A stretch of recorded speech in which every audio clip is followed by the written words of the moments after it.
What were your, you said your dad worked in a refinery. What were your parents like when you were a kid? Were they strict? Were they easygoing? How was life like there? Pretty easygoing. I think most Australians are easygoing. You know, they keep you out of trouble, try to, you know, keep me clean. Did he encourage you to go out on your own, to be independent, to look for work? Yeah, what did he want for you? when I was 17, he sent me to the other side of Australia and said, work your way back.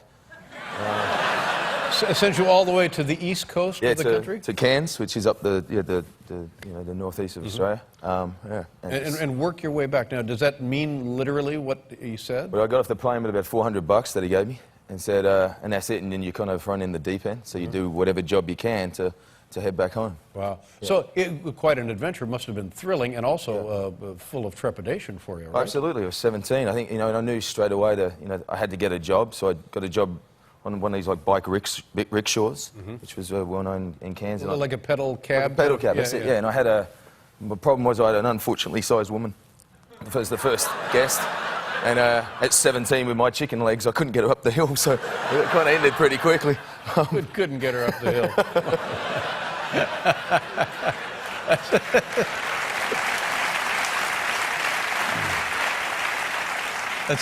That sounds like Australian slang. Yep, I couldn't get her up the hill, mate. And then you got back to your hometown of Rockingham. And when did the idea of becoming an actor occur? I met a girl, obviously, on the way. Every actor seems to get involved because of a girl.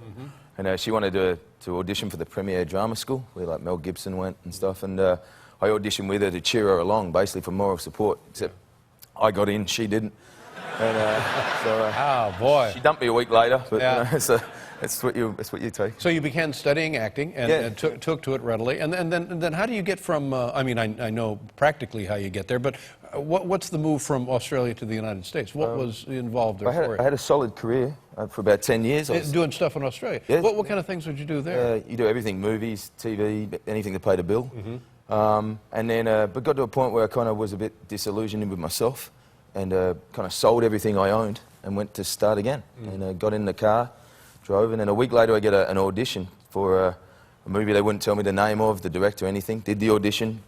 2 weeks after that, I get a phone call from Jim Cameron saying, I saw your 2-minute tape. I'd love you to come to America and keep auditioning for me. So suddenly my world started to do this. Oh, my goodness. Yeah. But it's interesting because you were successful in the films and television in Australia, but yet you were disillusioned. And so you decided you would try the same thing in the United States. Where does the disillusionment disappear? I'm still, I don't know, man. Yeah. I don't know. I think it was a case of I looked in the mirror and I didn't really like what I saw, so I decided to sell the mirror and everything else.